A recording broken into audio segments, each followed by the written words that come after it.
When Riccardo is ready, we can zoom in and have a look at the Kaguya mineral maps, right? Yeah, so the Yes. Okay. Kaguya mineral map of olivine versus clementine.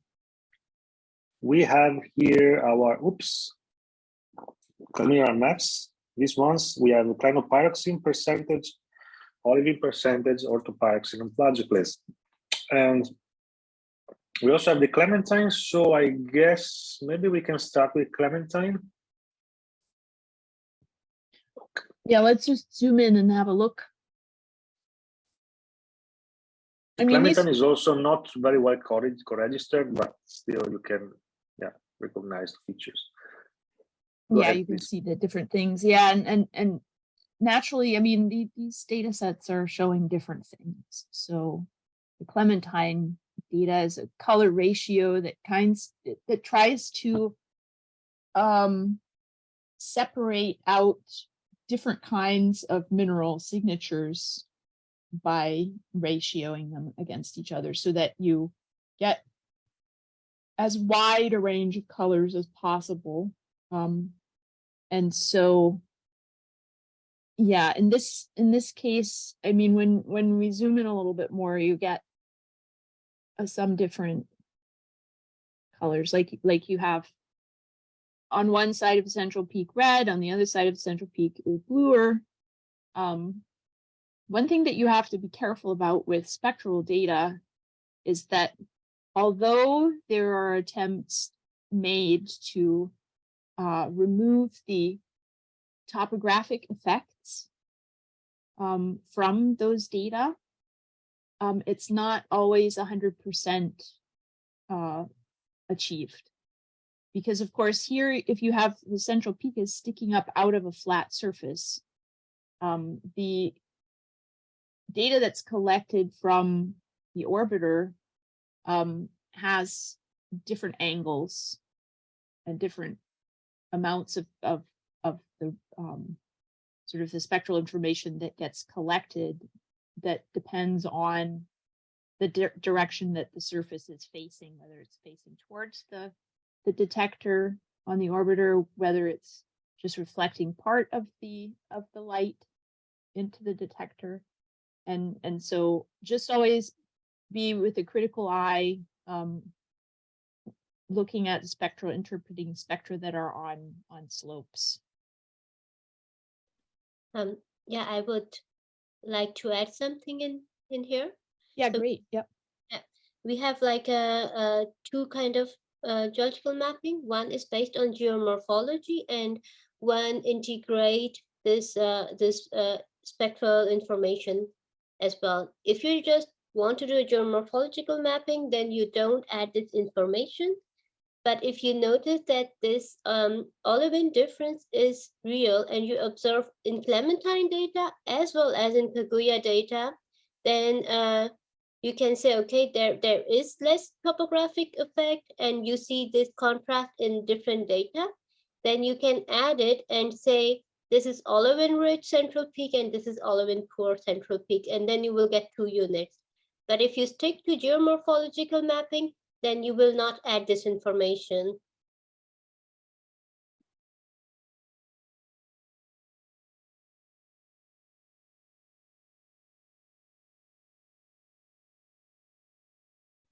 So maybe we can have a look at what does the Kaguya olivine map look like? Perfect. So olivine percentage map, and then here it is.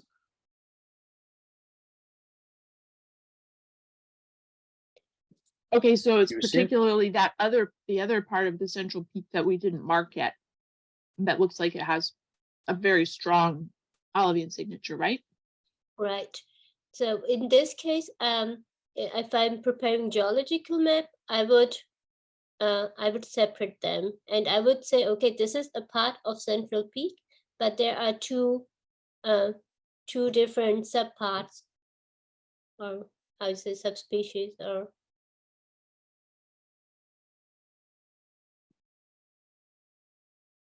yeah. So I mean, here in the case, like if you're doing a geomorphologic map, those parts of the central peak are the same. They have the same morphology. They're both central peak material. So one thing that you could do is just in the unit description, write that there is variable composition. And that so it doesn't get reflected in the map, the way you look at the map, but in the description that goes along with it. Of course, if you want to differentiate it in the map, then maybe, you know, this is where we actually thought a lot about this stuff during the plan map project, which was just prior to the GMAP project, how to represent spectral data in a map. And so one possibility would be that you map it both as central peak, but then you have like maybe a slightly different shade of the color that you've selected for it. And then it's a subunit of the peak unit. So you have a peak unit with two subunits. One is olivine rich material and the other one is not olivine rich.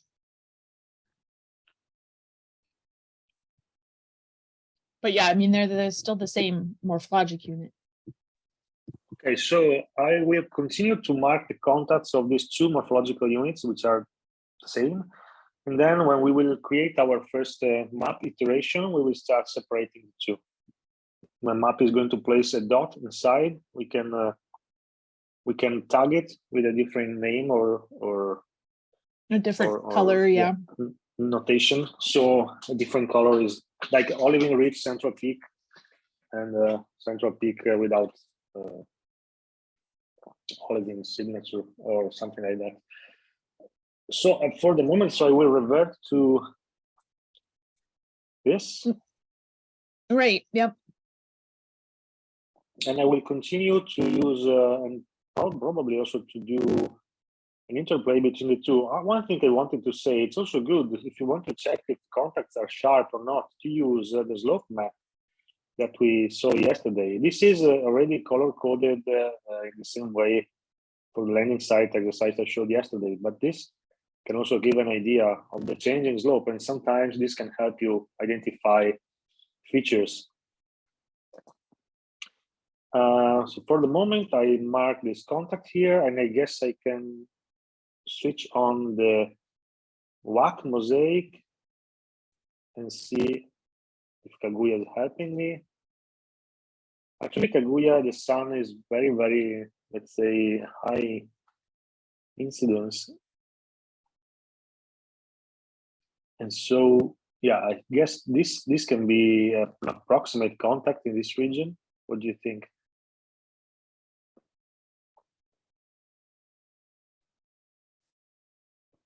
Yeah, it's not as well defined, yeah. So I will start from here, and of course, I guess it's going. Are we zoomed in a little bit closer again? To a certain extent, sometimes the difference between a certain and an approximate boundary is also sort of scale dependent. If you can see it well enough at the scale that you're mapping, then I would go ahead and say that it's a certain boundary. Okay. Would you agree, Wajiha? Yes, but for checking if the small blocks are part of it, I would use the DEM data. Yes, we will check in a second. I will mark this as certain. Here I don't see very well how it's going to turn around, but we can use the DEM data for this. And so we can switch off the visible image. These are actually what you said, Wajiha, is probably right. Either there are a different material, which is the same around here, but either I can go around these blocks or I can take them inside the central peak unit. What are your thoughts? At this scale, I would map it as a central peak because there are broken parts from, more likely broken parts from central peak. Okay. If I do a finer mapping, then I would say, okay, these are separately landslided material. I will add more nodes and if you're starting to clutter some nodes, you can still delete them. And I can also mark this.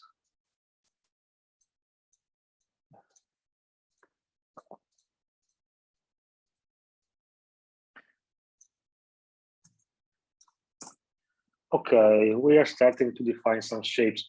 Here, probably I can continue to mark it all as a certain content. Right, yeah, and one of the participants also mentions in the question and answer that the NAC 1 meter also gives you a sharper Okay, view we can have a of look where at to that. mark. Yeah, so we can toggle that on and off. Let's see. So I think, you know, one big point is just simply you're going to want to be toggling through different of your data sets as you're defining these things. That's it. Yeah. So yeah. Yeah, we see we Right. can play with sun angles between Kaguya and NAC, and then we have a different.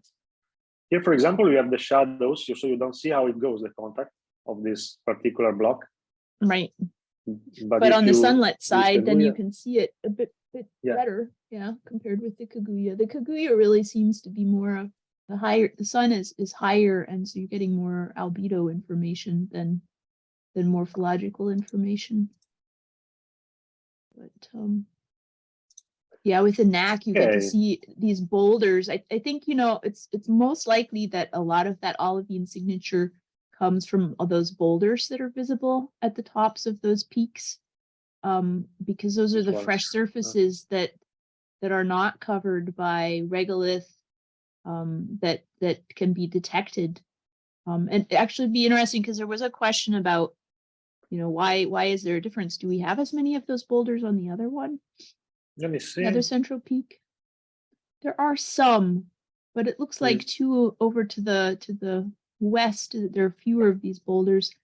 Maybe this central peak you would expect, you might also find olivine there, but it's just not as exposed as in the other central peak. Yeah, the other one has fewer boulders compared. Yeah. Mm. to So, the you know, other. one possibility why there would be a difference is because there's like different geology in the target. So, you know, you're just not getting olivine excavated or brought uplifted from the location under the western peak versus the eastern peak. But it could also just be a weathering effect too. That would be something you would just have to on the ground check.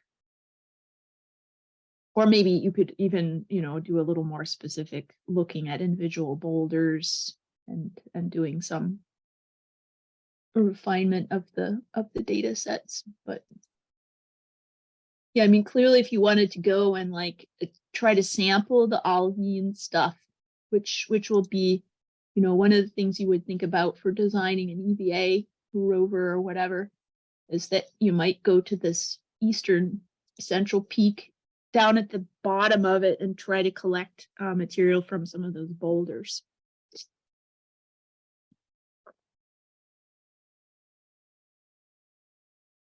Okay, so in the meantime, on the practical side, I have saved my source contacts. And so far we have defined the central peak and the crater rim. So what's next? Probably, as Carolyn was discussing, we can mark the other thing that we see pretty clearly. So it's the crater floor, right? Right, that would be the next thing I think that we should do. And then let's see, there is a question, maybe you can answer it right away, about is there an easy way to change the certainty of a part of the contact border once we complete the polygon? Other than cutting you don't the have part to redraw and the modifying polygon. it. Okay. Yeah, okay. You simply have to go to the source contacts, start editing, and then here at the top, sorry, I have my zoom bar here. I have to remove it.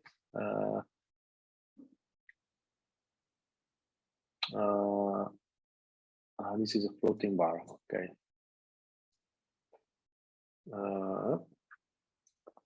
So here with this button, I can select a portion. For example, I want to change this And you see it becomes yellow with this button here. You can drag and select things. I can drag and select my center peaks.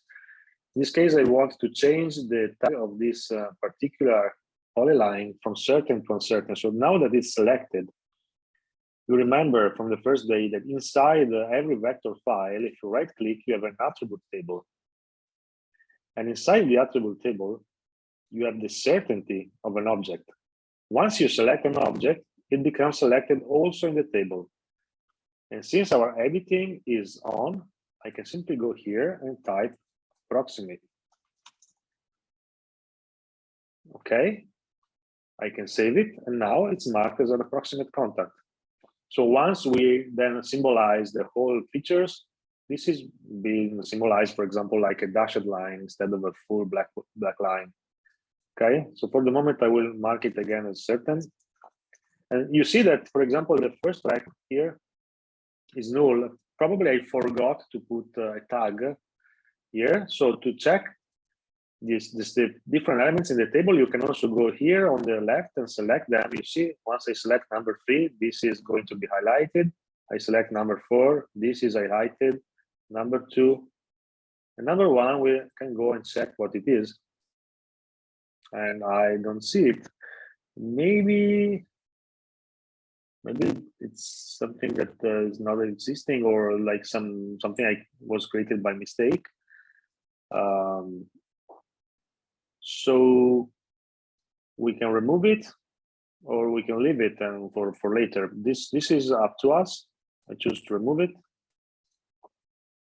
and then we save it. So this is how you change the tag to the different. There are other ways to do that, but this is the easiest one.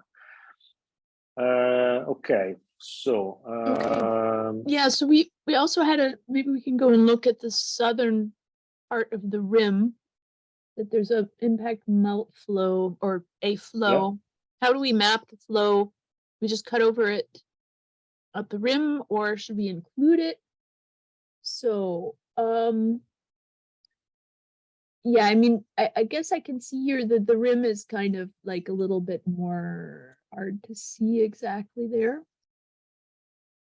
We can switch on the Kaguya, maybe. Yeah, let's have a look. Oh, that's not so helpful. Or NAC.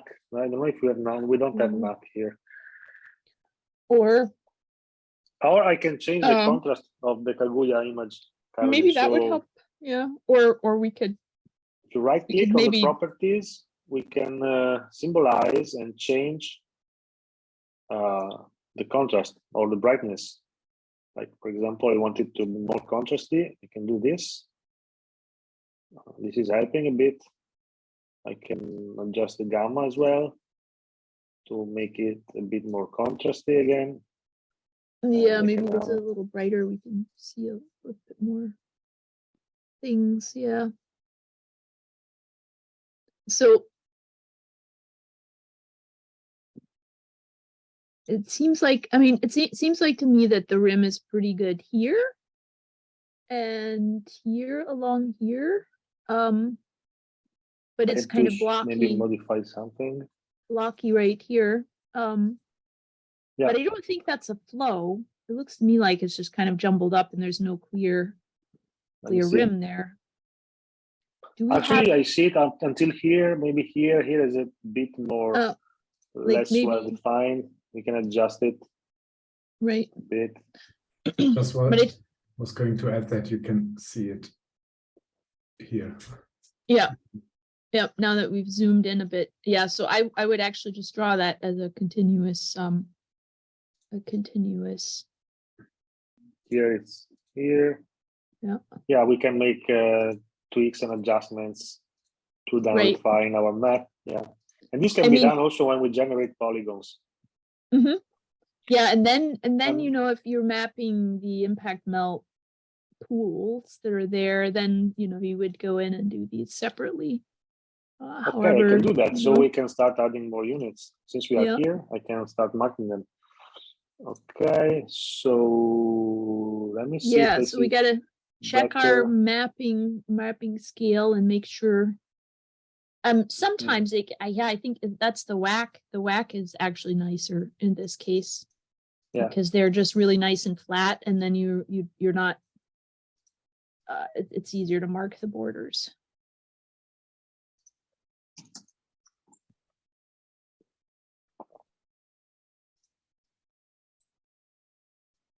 Okay, I think let me just have a quick check again. It's probably a single one, yeah. This, or I can mark it as two, and then we'll see.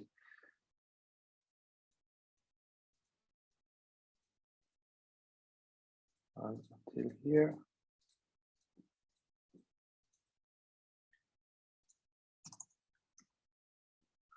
For example, you see I type a wrong tag, and then Certian. Yeah, you see? Right. Yeah. So I can change it. Or if not, when you symbolize the map, you will have two different items in the legend, and then you can fix it later. So okay, so if you didn't notice it, then you can, when you have a problem. If you notice, you can change it straightforward. If not, you can change it later. If you see strange items appearing in your map legend or in your symbols, then you are always able to change it. You see, mapping is always an iterative process. Once the green X appears, it means that I have crossed the line, so the starting tip and the final tip. So I'm sure that I have enclosed an area. Then I can right click.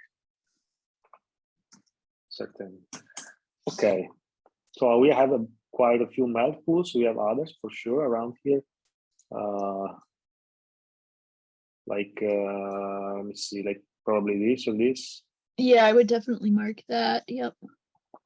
And I know there are some sort of up to the north. I mean, we can't do this all today, but just No, a few examples. Yeah. We can, but maybe this one. Yeah, that's a nice big one. Yeah. Yeah, and I can see it very clearly on Kaguya and also probably on the map. Yeah, you see? Okay, so let's start. We add some more nodes. I'm starting from here.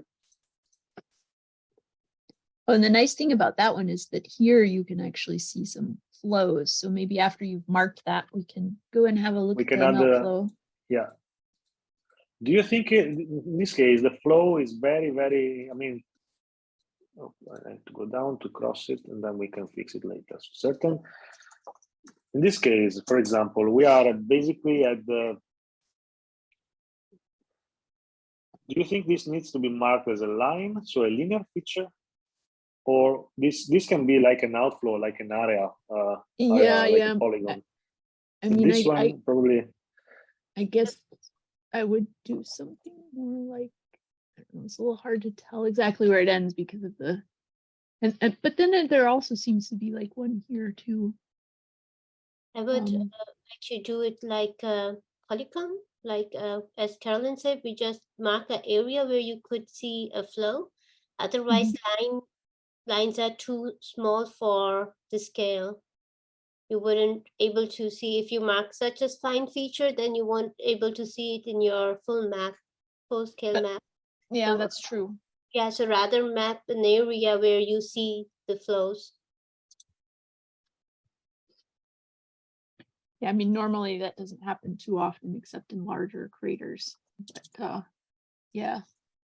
So I would mark those, and it seems, I know I'm getting a little more in details here, but it seems like it gets kind of cut off by the melt deposit on the floor. But those are just some nice examples of ones that I would just map as a separate unit. Okay, so how should I proceed? You see other outflows here also. So probably there are many more melt pools around. Yeah. Yeah. Sometimes another one here. I don't know if it would be helpful to use the DTM in this case. I mean, then you would define your impact melt ponds or pools are defined on the fact that they're flat. We can use for example, the slope map. We'll see immediately what's happening. So this melt pool, you see, it's completely flat. This other one is flat. Right, and let's see. I should have left. It, I think one of the flow features was kind of here, right? And then the other one Yeah. was coming Maybe it's out and entrenched around. inside here. And yeah. Something kind of like that, you know. So they Yeah. cross. Okay, let's the do that. slopes. Okay, so I think I'm going a bit rough, right? So Yeah. One I can go like up here or something like that. Right. Looks like a lava fall or something like that. Yeah, exactly. I mean, it's the same. It's molten rock. And the other one, So- it's probably coming from here. So it's this one. About mapping the smaller melt pool, what we also do in our group is to take a scale bar to know what is the smallest feature we are gonna map. For example, you want to say, okay, at this scale, I don't want to map features smaller than 2 kilometers or 1 kilometer. And then we just make sure that no crater or such a small melt pool is mapped that is smaller than 2 kilometers. That's a good idea. So I will recap on how to add the scale bar on the screen. So you have to go to View, Decorations, and then Scale Bar. You click on Scale Bar, you are prompted with a window. You have to check Enable Scale Bar. This way, everything is adjustable. If you click Apply, you see a preview. It's not very well visible, but you can change. For example, I will change it as a bar because I prefer it. Color fill, I can put it on white. Font, let me see. It's a bit better, but it's not very well readable. I can click on the font, and then I can change it to, for example, 20, regular or bold. Yeah, and I want it white. You can use the color wheel, the color checker here. Let me use the color wheel because I prefer it, but it's my preference. And then you click OK. If the scale bar is not working for you, you have to go to, on the Mac is inside Project, Properties. And if you open Project Properties, it's here. You have to go to General, Measurements, and in ellipsoid, go non-planimetric. This is not super correct thing to do, as Luca explained on the first day. But in line of principle for not super precise measures, it's working. So this is how you basically, is a workaround until they fix QGIS scale bar. And this way, if I zoom in and out, I can always check the scale of the objects that I'm looking at, also visually. So you have the scale here at the bottom, and also here like a visual scale that is helping us. So thanks, Gia, that was also helpful. And we had a few questions on how to enable this, so I took the chance. So what next? We have the inner part of the crater, or we can start already drawing some polygons and maybe then continuing to add more units, just to see that our map is iteratively improving. Right. So Yeah. what So should we do the crater floor unit now? Because then we could separate that out and fill the crater terrace, crater Sure. wall with some Okay. color and separate out those few impact melt ponds that we already marked. Then yeah, I mean, if we have the floor defined, then we can already apply color, right? Okay, I can see it very clearly from the images, but let me see if on the DTM I can see it also. It's very, very sharp here, you see? The slope changes quite. This is probably not, I don't know. I have to go around this object or pass through it. We'll see. And then I can map it all along the way until here. Then here probably I need to check on the images what's going on. Whether I have to go here or start mapping it from here. But yeah, for sure, this is going to be marked as a certain contact from here on at least. So let me start. I am doing it quickly and not super precisely. Again, this is not a map that wants to be published, but so you get it. Okay, so far I see it, so I mark it as a certain contact. Now let me toggle this off, and we see on the hillshade that here probably is not super act what I did, right? Let me zoom out. Probably I need to go here or even up here. This is, I don't know if this is a melt pool. Probably it is, but I'm not completely 100% sure. So what do you think? Should I correct it and go up here, or stay here and continue this way? I think I need to change this. I think this is where we can define what is inferred contact is. For example, Yeah. this green one is looks like more certain, but if you feel like that a certain area is covered by this impact pool, if you, for example, want to see that this might be also these blocks, then this is where you will build, you will make an inferred contact that this was a contact between the blocks and floor, but it is covered by impact pool. But this is also maybe better to confirm with DEM data. Okay, so let's say I can go.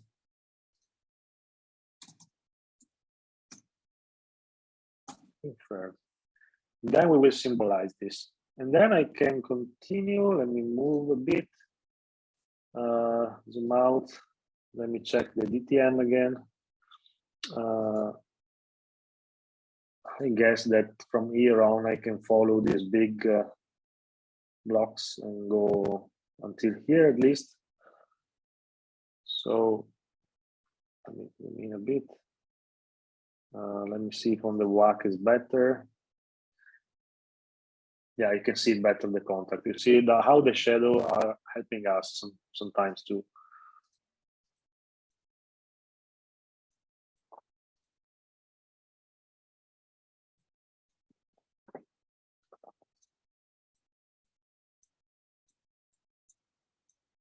Okay, arrive until here. This is certain.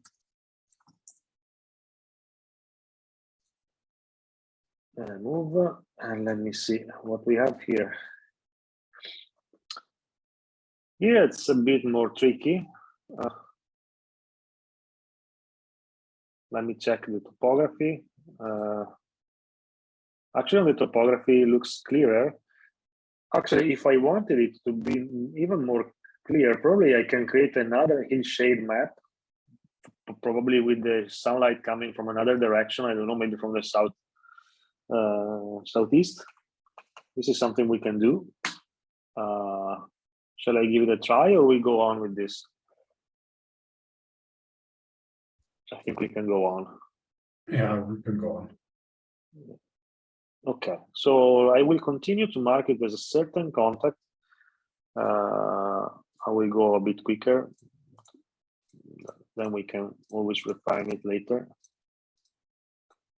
Now the list is important that we are starting to separate and split the images according to the evidence that we see in different domains, and then we can interpret the domains once we have our polygons generated.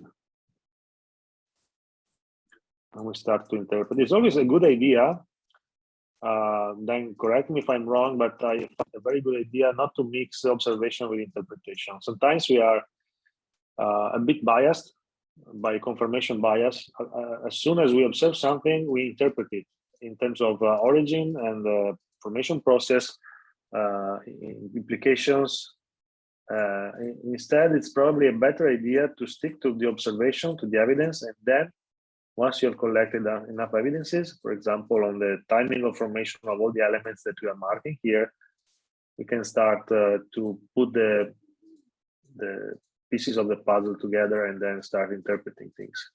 If you are interpreting while you are mapping, it's too early, and you can be subject to interpretation bias.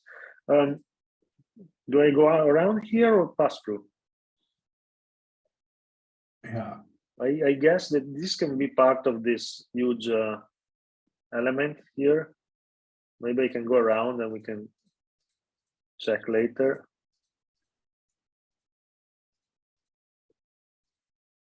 Okay. Here you see I am encountering the melt pool, sorry, the melt fall, so I can stop. And I can start again from the melt pool and reconnect from here. Okay, so we can start from here. And then I think that this is probably part of the rim material, so I can go around. And then I can connect here. Okay, certain. And now we can save and stop editing.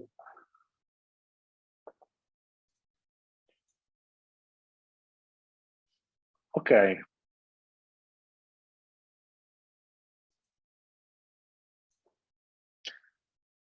From time to time, remember to save your project also in its entirety. The files are already saved in your computer once you stop editing, but also anytime you can save. Now we can use Mappy to compute the map, I think. So we have enclosed a lot of areas. We have now the inner part, the inner slopes of the crater. We have identified the floor of the crater and this central peak and the melt pools. So let's just give a look again. If on the map interface we have source contact, source indicators, and it looks like it's okay, so we can close it. If we hit the refresh button, Mappy creates the polygons and put a source indicator inside the polygon. So let me try and see if it works. Okay.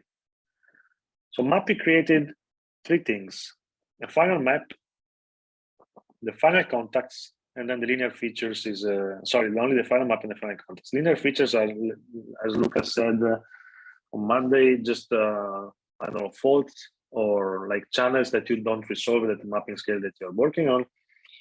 And if you move the source indicators on the top of the map, you see that inside each of the encompassed areas, he created a point. And actually, we have something to fix, you see? If you disable the final map, this area here was not marked. It means that there is probably an error somewhere. We didn't close the area, and this is where I have the error. You see that I didn't close correctly. So this area is open. So let me try to modify. I have to go to source contacts, go here, and then take a vertex, and then cross the other. Yeah, now they're crossed. I can save, and I can disable the editing. Now, if I open the map and I do recompute map, you will see a new area appearing here with a point inside. Let's try. Boom. Okay. So now we have our first elements of the map. They are all the same color because their actual, the legend, let's say, the values are given by the source indicators. The source indicator indicate basically the geologic unit or the legend element that we want to give to the final map. So to change it, but for, I mean, first we can also do something. We can make it a bit transparent. So right click, properties, and then we can add the transparency slider to the map. Legend, opacity slider, click. And so we can do that. this is becoming more and more handy once we are adding information to the map. So now we have to work on our source indicators. If you right click, you open the attribute table, you see that there's a lot of them. I can make it smaller. There's a lot of them. We have 12 of them, but in none of them we have a unit name, okay? So there are different ways to assign unit names, or I can select features with this object, like that. For example, I want to give a name to this. This is becoming yellow. And then if I open the attribute table, I see that it's number 12. And this is the crater floor unit, right? So I have to enable the thing. And then I can type the name, crater floor. Yeah. And then I want to check, for example, which one I want to check. This is crater floor, yeah. Number 10 is this, yeah. So it's how we call it, like melt flow, or you have anything better than this? Yeah, I think I would say impact melt flow. Of course, I mean, it's that, I mean, that, I guess one of the things is whether you are, if you're just doing a morphological map, then I guess you wouldn't say it would impact melt flow, you would just say flow, because you're going to make an interpretation later, exactly, how it formed. Now we're just defining the morphologic units. Okay, so then we have on the top, the other one, you see it's marked with a cross and it becomes yellow. It's flow again. If you are consistent with the name, then when you recompute the map, all these elements will be assigned to the same category of the legend. If you change the name, make it, I don't know, uppercase, lowercase, add other information, these are becoming separate elements. Number 8, this is a melt pool. It's this one here. Yeah, okay. so I don't know, is this like, if we're doing a morphologic description, it would be a smooth pond, yeah. Okay, then we go up here, and then we have another smooth pond. Yeah, and then here, what is it? It's no, this it's one. down south, yeah. Smooth pond again. There are ways, I mean, they're much more advanced than this, but once you have defined all the elements of your legend, which is something we are starting to do now, we can create a drop-down menu. So once we add more points, you simply have to select the predefined options. But this is not something that can be done now. So, okay, this is another smooth pond.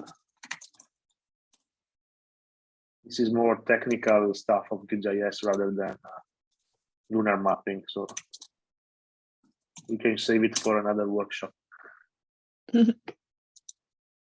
This is, okay, central peak element. Central peak, we call it central peak, so so far. Or I'm already interpreting. Yeah, I mean, I guess it's a central peak. It's a peak in the center. Yeah, exactly. So, I mean, I don't know, maybe we would change crater floor just to floor. And yeah, then, yeah, if we're being very strict about it. This is the inner wall. Yeah, inner wall. And now what's lacking, we also have this one, which is, what is it? This one, central peak. It's this one. It's because they are yellow. I could have changed the color, and but now we can change it later when we categorize them. Central peak. Yeah. So now we are happy. We can save, and then we can close. So now what's happening? If I recompute the map, you will see that here this null value will become a legend with all the names we gave to the points. Let's try. So the colors are selected in an arbitrary way, but you see that now we have some sort of separation. We can change the colors. And actually, maybe it's a good idea to change them because they are very similar. So, for example, we put the central peak greenish, like Olivine we saw green. some olivine, exactly. Yeah, okay, right. And then the crater floor can be, I don't know, purplish or a bit something that can be recognized, like that. Okay, and then the flows, I like them honestly. Inner wall and the smooth ponds are very similar. We can change the color to inner wall probably. We can make it just to give some contrast from the other. Right, yeah, in terms of picking official colors, exactly. There are, for different planets, often color schemes that are kind of standardized. So you want to keep an eye out for that. Exactly, because we then can it just put that makes in the references. Right, yeah. Just makes then it easier to compare maps that are made by different people. One thing that you notice from all of the early maps of the moon and why the USGS worked hard to make a unified one is that the different quadrants had different colors selected for different things. And so it gets a little bit tricky to actually see the same unit across the moon in that case. So now, Riccardo, I guess that there's a different line for a crater rim that has a little yes, ticks now on it, right? we can symbolize. Yeah, exactly. This is what I was going to. Okay. Right, because I think most of So- the other lines are going to stay just regular lines, but Actually, we can also change the type of contacts, but yes. Let me do one thing first. We have lots of source indicators, and they also have a name inside. You remember in the attribute table, they have a name. So we can symbolize this as well. If we right click, we go to properties, and we can go to symbology, and we can categorize them according to their value, which is the unit name. We can pick up random colors, for example, and we can click classify. Oops, what did I do? Do you see my screen? yeah, we can see your screen still. Yeah, I have the floating interface of Zoom occupying a lot of space. Okay, Right. apply, and that's it. So now we have also a visual check. Okay, that did match. We have separate elements. Yeah. We can assign the same colors, but this is important because this one is the one without categories. It can happen that you miss something. And if you miss something, you have to go and check the points with no name and assign the name to them. So this is a good way. Now we want to symbolize the contacts as Carolyn suggested. So we can go to the attribute table, for example, and check what we have done. Sorry, I have to move again my Zoom interface somewhere.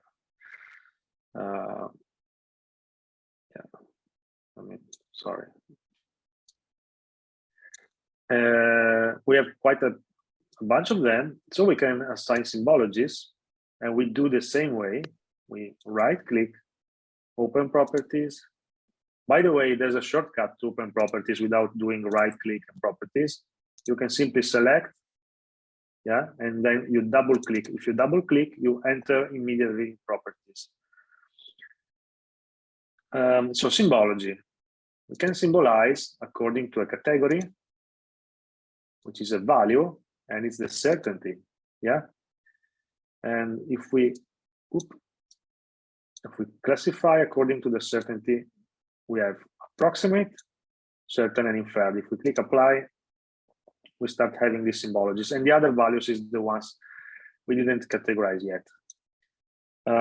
So at first instance, we can already give symbols, but we know that we are in presence of a crater rim, and we want to symbolize the rim correctly. How to do that? We can select the rim. There are multiple ways to do it. We can take this and then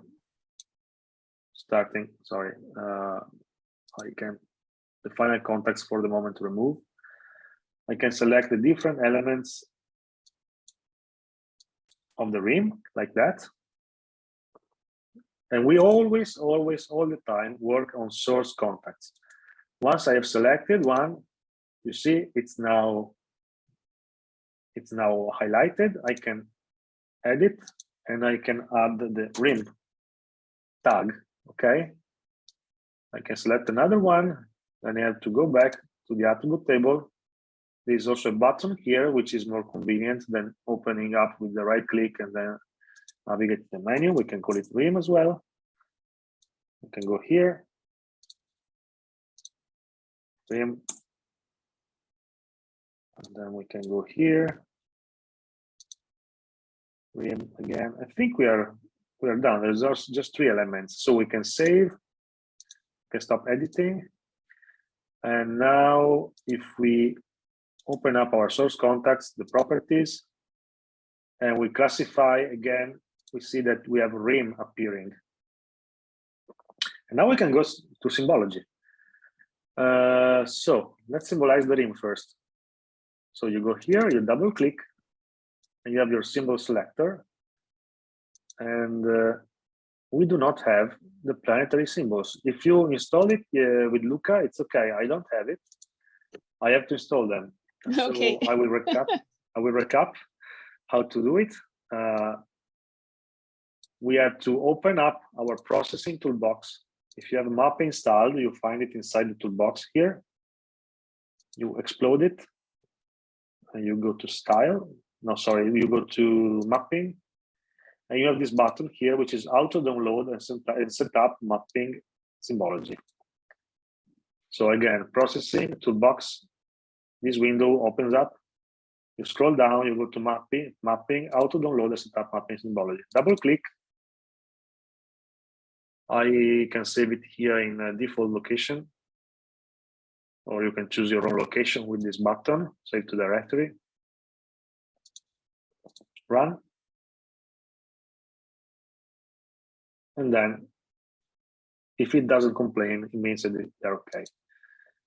We can close the toolbox, and now if I go inside my properties, I will find the planetary symbologies. So double click, and then I have the planetary symbols.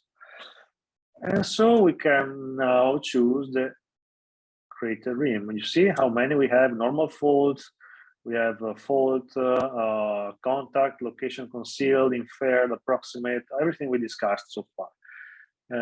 Let me see if I find the create a rim, trust fold, graben, fractures, ridge, crest, depression. Maybe it's one of these. Let me see.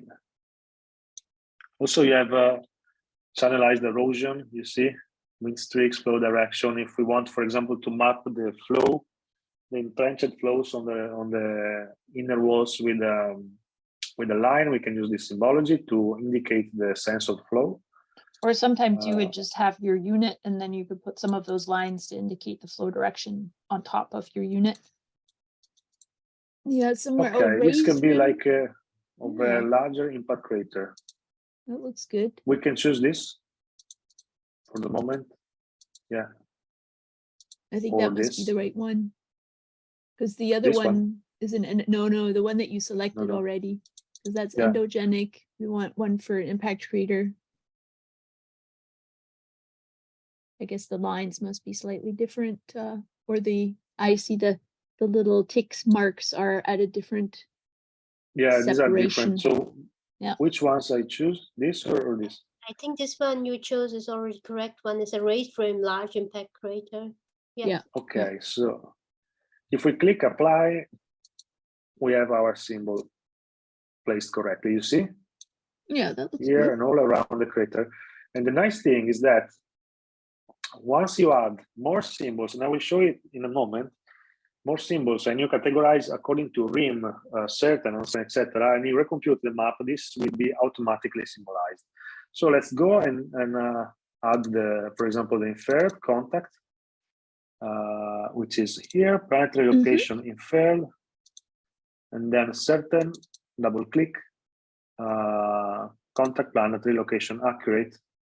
Okay, and this approximate, double click, concealed. Oh wait, here you have in between. There's one with approximate. Yes, thank you. Okay, Too many we are lines. happy. Too many lines, but now that we have symbolized them, we, in line of principle, we don't have to touch them anymore. We deselect everything. And now if I disable just for a moment the visible, maybe it's a bit more clear what we did. So here you see the small ticks are the crater rim symbol. Here we have some inferred contact is a small dashed line. You see that the tips are still crossing because these are our construction lines. I think we also have something inferred around here, probably. I don't remember, honestly. Here it's inferred or approximate, it's dashed. Now I want it to be propagated also to my final contacts. How to do that? Recompute. And you see that now the final contacts has the same symbology as my source contacts, my construction lines. So if I disable this one, you see how clean it is now. We don't have dangles anymore. You see, we are much more clean, and we can go on. And just as an example, I will map this crater, Carolyn, so I will show that we will propagate symbologies to Yeah, the craters. sure. Yeah, that would be great because I would definitely map that one too. Source contact. So I select the source contact, start editing, add this, and then start. I will do it very, very bad way, but yeah. Yeah, I mean, I guess in this case, you know, your boundary for your crater. Now, we would need to check and see if you can see the ejecta for that. In some cases, you know, it's the rim, so it's just a line feature. And then you see, it's already symbolized, and then recompute the map, save. If you don't save, it asks you for saving. And look what happens. Since we don't have anything inside here, but we have marked a new area, a new point will appear inside. But it says something. Now we have this null unit because we didn't give a name to the point, which is this one. So we need to select this. We can do this. Select. We have to select, of course, the source indicators. Selection button. Oop. Attribute table. And this is how we call it. Yeah, maybe just craters. Crater. Yeah. Yeah. Now here's something where we actually once you've classified that, we should have a look because. And then, sorry, I will just recompute the map, and then we will add a new element. Now we have the crater element. Okay. Yeah. And our source contacts, I can disable them, but it looks much cleaner now. And actually, this is something interesting. You see that it's pointing the wrong way. Yeah, this is displayed the wrong way. There's a way to do that. So it depends on how you trace your contact. If you go clockwise or counterclockwise, it changes. If I want to reverse the ticks, there's a quick way to do that. Let me just check how to do it very quickly. Okay. Yeah, I think it's because you mapped probably the opposite direction. Yes. At least in ArcGIS, it depends on the direction, whether you map clockwise or counterclockwise, and then you have to switch. This is the same, but there's a tool. If you right click and you open the editing, the advanced editing, I think. I think it's this. Yes, advanced digitizing toolbar, and we go here. Yeah, we can select. We can disable our final contacts for the moment. We can select our feature, and then there's a button which is called reverse line. It's this one. It's the polyline button, but with the two arrows. If I do that, the ticks going to change, you see? And now if I deselect, they are oriented correctly. So then I recompute the map, and also here the final the final contacts are not. I have to do it by hand in this case. So because it's a symbol stuff. So we go to final contacts, and we cannot even edit them because I have to look into that. But Lando principle, this is how you do it. And there's also other ways. You can always go to your processing toolbox and hit reverse line direction. This is another tool you can use. You click and you go your input layer, selected features only, and then it reverses your line direction. Okay, yeah, you would want to make sure that you just do the selected features because you don't want to reverse the line direction for your rim, for your crater rim at the same time. Yeah.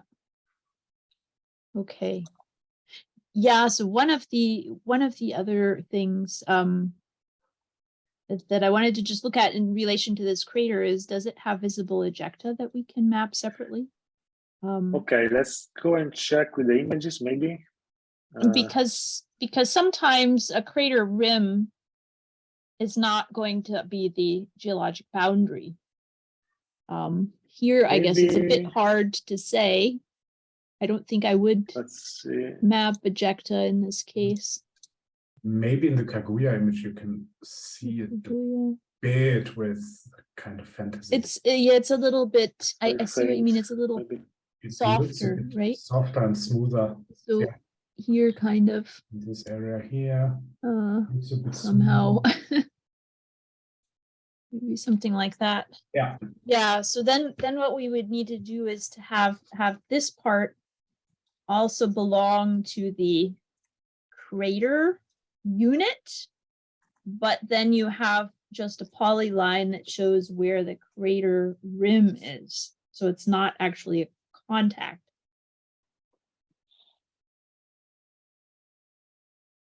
You know what I'm saying? Yeah. Yeah. So I guess then you maybe want to have a layer that just contains line features.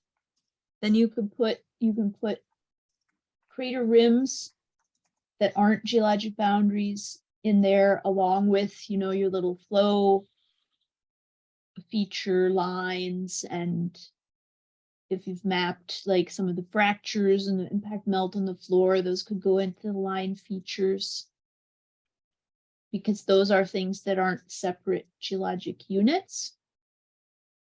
They're kind of structural elements, actually. So I'm not sure if that's quick to fix now in this example, but I wanted to make sure that everyone realizes that there's sometimes going to be a difference between the crater rim and the geologic boundary or the geomorphic boundary for that crater material. Okay, so we can separate it from because we see that it is a bit raised here. Yeah, it's a bit raised and it's a bit smoother compared with the rest of the wall there. Yeah.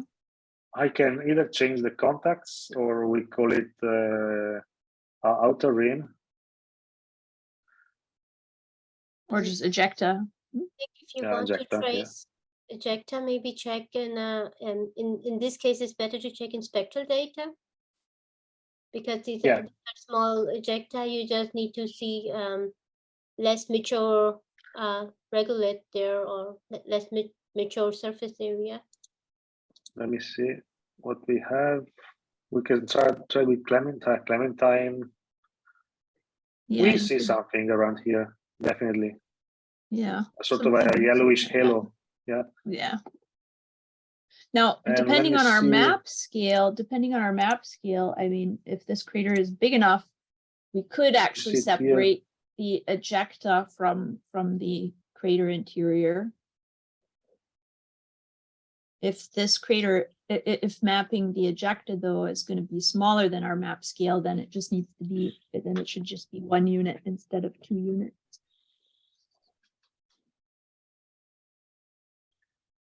Let me see if we see anything else. Here you see it very, very well. Orthopyroxene, you see? Oh, that's cool. Yep, that's nice. I can use this to mark it. Yeah, probably. sure. Yeah. Okay, so let's go. I have selected source contacts. Yes. So, of course, this I think I don't know, Gia, what you think, but since you don't see it very well from images, this can be inferred or concealed or approximate. Right. Right. I would Not super certain. Right. I would say approximated.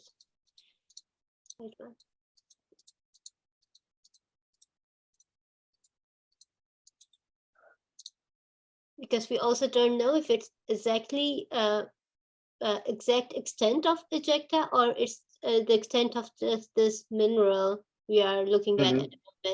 But it gives us a good idea that how ejecta is propagated. And now we recompute the map, and you see we will have a new point inside here, which is null again, and we need to categorize. So we have to select the source indicators, select the point, attribute table, and we call it ejecta. Oops.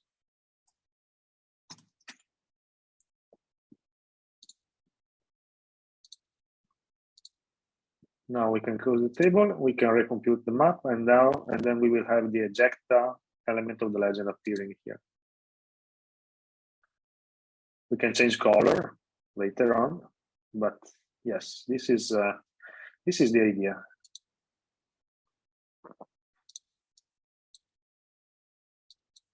We can make it just a bit brighter than the crater, for example. We can make it lighter, like so.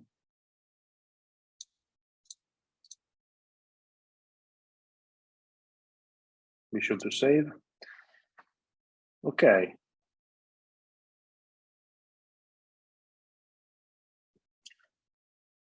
And you see that we have our symbology for the approximate contact.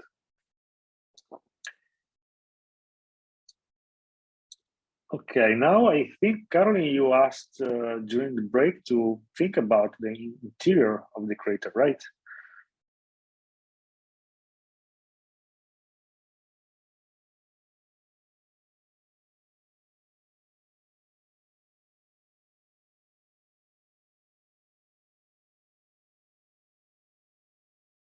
Okay, sorry, I had to step away just briefly. That looks good. I like it.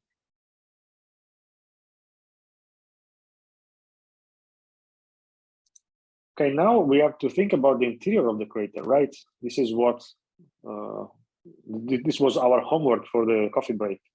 Exactly. Yeah. Where do we stop with central peak pieces and start with like mega block kinds of things? Yeah, I mean, just looking at the texture, I guess it's clear, we've got sort of a smoother area up here. And then there's some different amounts of blockiness, maybe this is less blocky, this is more blocky. Let's have a look at something like that. There's some also smoother. Yeah, you're right. There's smoother parts in between the central peak.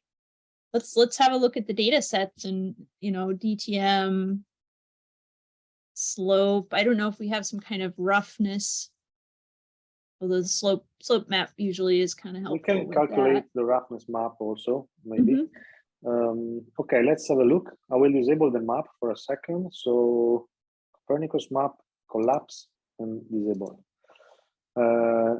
Let's have a look at the slope. We can try and create a roughness map. Let me see what we have here. Raster analysis, roughness. Let's try. Input layer is we will use the DM. Yes. And then I guess there's no other option. We can make it temporary. Run.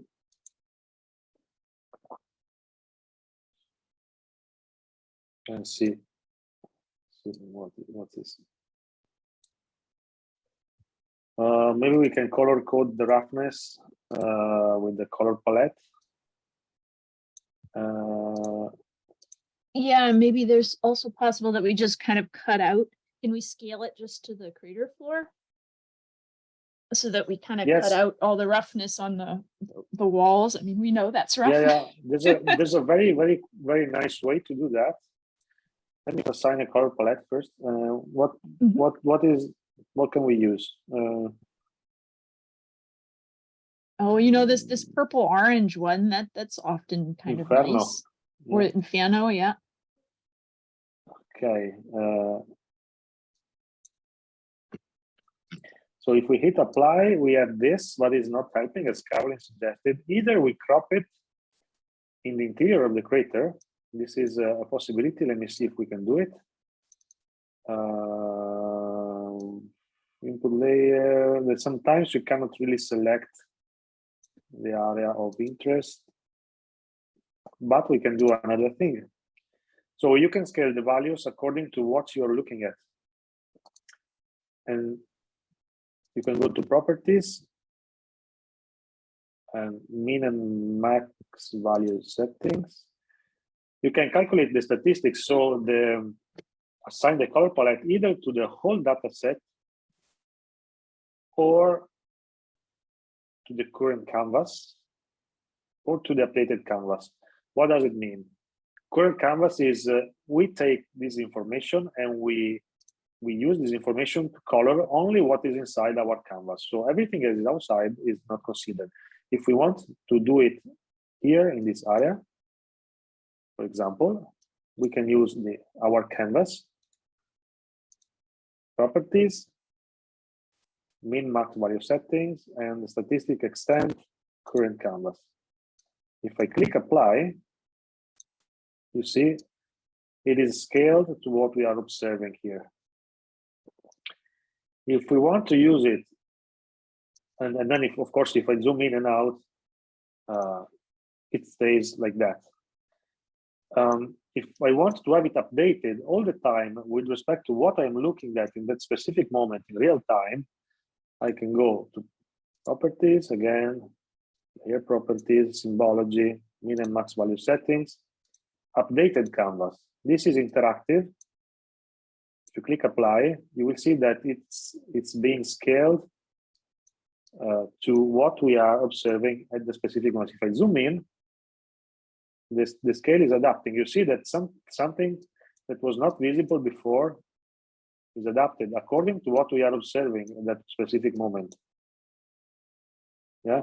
For example, here we have some holes in the DTM. So these are sucking up all the values of our scale bar. Yeah. So with these this are two view, ways to, or we can also use the standard deviation to, like that, just to emphasize roughness.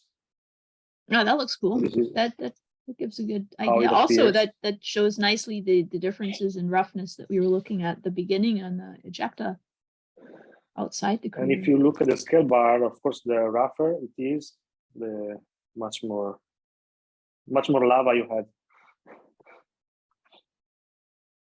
much more inferno. Yeah, so Okay. it looks like, you know, we could draw some smooth floor unit like that. I mean, basically what we're going to do now is divide the floor unit into maybe 2 or 3 different, or 4 or 5, however many you end up thinking that you have. But I think it's obvious that we have at least 2, right? Yes, we can use one at least, which is a bit less rough, which I guess it's around here, right? Yeah. Until here. Okay, I will try to mark it very quickly, and I will open again my Copernicus map. I will disable for a second the source contacts and the final map, and I continue to work on my source contacts. Okay, so I will do it super quickly now. I can do this, and then we will refine it according to images and then spectral information. For example, now I'm going to touch the central peak. This contact can be approximate or inferred. At this point is inferred because we don't have to, let's say, ground truth or a visual check. Right, so Yeah. maybe I can write inferred. And honestly, it's going to be kind of a little bit gradational type of a contact, where exactly you have more versus less melt, more blocks and less blocks is not a specific line. Yeah, for example, here I am going around I can fix it later. I'm doing it very bad, but so that I will show. I'm going to end up with that some you can- holes. Exactly. We will end up with some holes, some unwanted polygons, and we can fix it. And I'm starting from the central peak here again, and then I will move around here, maybe just turning around a bit here, and then ending up here. So let's save, and then open up our map and try to recompute the map. I will switch off this roughness map for a second, but you can still see it with the slope map. Mhm. Let's recompute it. Okay, let me just also switch off this. So you see we have these two different areas. Here we have probably, you see we have 2 points, 2 unwanted points. And I can fix this by, for example, removing this part. Let me do it so we can delete some vertices. Left click, delete button. Let me check what we have here. This is not good as well because we had such a tiny area. You see? Oh, yeah. We do not want that. So we will fix this by either moving it down a bit. That's okay. So once we recompute the map, this will be gone. Okay, yeah, and then you don't have a little area that you're wondering where on earth is that thing. Exactly. And this point is not being removed because this point is actually, I think, we have 2 points there for some reason that are not being recomputed. But these values are null, so we can delete them. Right? Maybe just yeah. Save it first and then delete them so that you can Exactly. recover if you Save, accidentally then, delete something you didn't mean to. Okay, we are happy. Now everything is clean, looks smooth.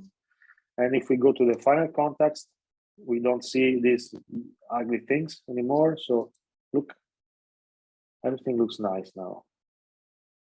So Wajiha is typing an answer right now, but we do have a question about whether we could use the spectral data to separate the different floor units. Maybe we'd have a quick look. I guess so.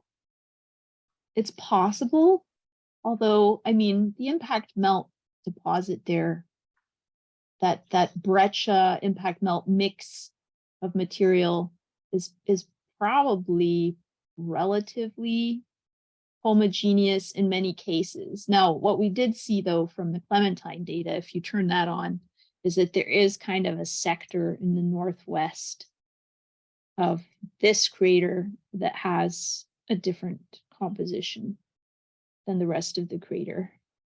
Now, I don't know, there's a little bit of a north-south line here that could be a little bit from just the orbital, like 2 orbits that are contrasting with each other.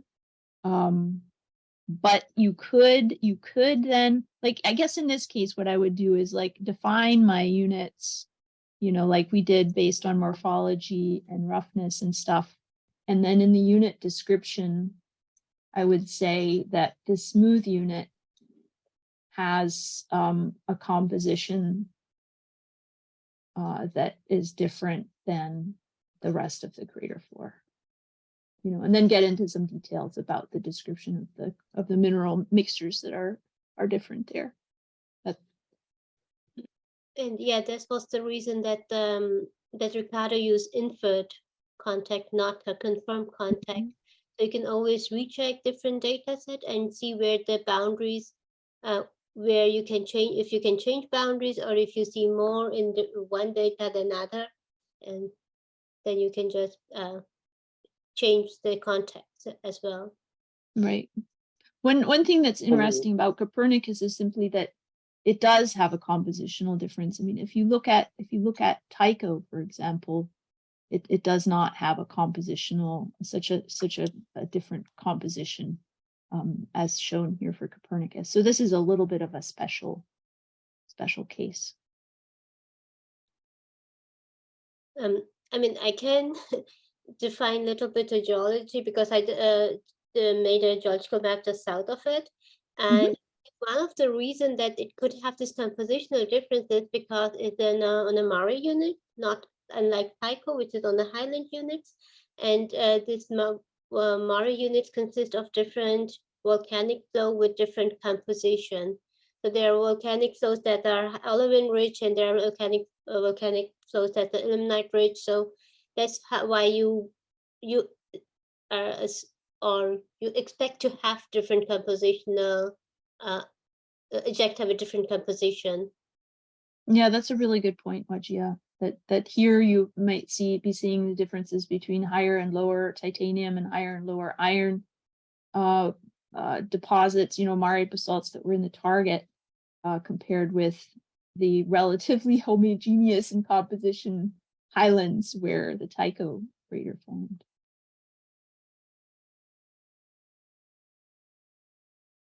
So Riccardo, we have a question about source indicator name for the last floor part. Did we classify that? I don't think so. Let me see. Let's open up our map. Actually, we did not, you see? Right, so good question. Thank you. Right, and I would suggest we take care of that, and then it's time for lunch break. Yeah. What do After we you do? show, yeah, we have one other detail. Once you've fixed the classification for that, we have one thing that we can do in the last 5 minutes. How do we classify it? We can give a name. By the way, if you start having lots of things and you don't see what you have selected into your attribute table, because you can end up working with literally thousands of different fields, you can go here at the bottom and show selected features. So if you select something on the map, you immediately click here and you get what you want. So in this case,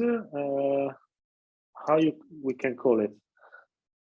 I would probably just start by saying floor unit 1. Yeah. And then we can always come up with some more appropriate names after we've completed the map. So that means that we also have to call it the floor unit 2, this one, maybe. Yeah, whatever we mark out second, this other piece, if we decide it all goes together, is floor unit 2. For the Okay, moment, we can. So what's left over now? Okay, because you cut a piece out of it, what's left over now is floor unit 2. And then you can keep cutting it into smaller pieces until you're satisfied that you've separated out the things that are different. We will just regenerate our legend so that the floor is becoming 2 different units. So we recompute. And then we have 2 floor units. Name it like floor unit 1 or 2, but in geological, and also in our first draft, we also say it more with the morphology. You say small floor unit smooth and floor unit homoky, or then you can grade them with homokier or homokiest or something like that. Exactly. Okay, yeah, maybe that's already a bit more specific so that you're keeping them separated based on their appearance. Yeah, good point, Wajiha. And then you could just say floor homoky to remove a word so that you don't have such long strings for the names. Floor homoky and floor smooth. Floor smooth, yeah. Okay, So- we save, and then we do a compute. Right, yeah, and then we had a question if you could show how to do the roughness again. Ah, it's very easy. I just found out. I didn't know I could do it, but toolbox, so processing toolbox, and then I simply type in the search bar roughness. Okay. Double And then I click. guess you need a DTM as input, We need right? a DTM. So in this case, in this project, the DTM is this one. It's lunar roller like a weird DM merge, 59 meters crop. The other ones are the hill shade and then the slope. So you have to select the one that ends with crop. You give it as an input and you simply click run, and then it's just a matter of adding the right symbology that is helpful for identifying features, like in this case. Yeah, I really like how that turned out. That's useful. Looks like the eye of Sauron or something. Yeah, I like that color scheme. Yeah, so I mean, we made some significant progress on the map over the course of this morning. There was just one other quick question I think that you probably can answer before we close out, which is about they missed where you changed the source contacts to classify the symbols by certain, uncertain, rim, etc. Yes, sure. If you go to Oh, source now he contacts, says he found it, but go ahead and show us again. okay, Okay. source contacts, right click, properties, and then to classify every object, you have to go to symbology, and here you have a drop-down menu, and you have to go to categorized. And inside the source contacts, if you open up the attribute table, you have just two columns. One is field identifier, the other one is the certainty. You click on certainty, so you categorize, go to certainty, you click classify, and they are randomly classified, okay? I can do that. For example, you have the ring here, which it wants to be classified as a ring. It was towards the end, I think. Like, Yeah, where was it? where is it? There. The one. Yeah, that's for the large grader. Yeah. Okay, and then we can click apply. All the other values, we can change it. I was wrong, and we can just put a simple line, like a simple black line. We can make it red, so we see that if we have some contacts not categorized, they appear in red. That's a good idea. Yes. We immediately see them, and then you click OK, and then we're done. And then everything you do here is propagated to the final contacts. You see? Now we have the rim and then the unclassified contacts. Excellent. Yeah. And if we turn this off, you see that also this one now is corrected. It was simply a method to save it, and now also this one is correct. So this is also something that I want to recall you. If you need to revert the, let's say, the orientation of tick marks of everything, or everything that is not symmetrical, you simply can select the object, select the object you want to revert. In this case, we always operate on the source contacts. Remember, never touch the final contacts. Always operate on source contacts and source indicators. You click here, and then you right-click anywhere on the top bars. You add the advanced digitizing toolbar, which offers you a bit more granular control on what you're doing. And there's this button with the polyline shape with two arrows. You click here, and basically this reverts the verse of your polyline, and so the orientation of your check mark, of your tick marks. So before they were pointing towards the outside. Now that I click this button, they turn in towards the inside as they are supposed to be. And once I save, let me deselect. Once I save it, I recompute the map. This is propagated to our final contacts, which is now correct. Yep, looks in the end, really the source nice. contacts and source indicators are our construction layers, let's say. Whereas the final map, the final contacts and linear features are those that are going to be in our final product to be published or printed or whatever. And then we can save.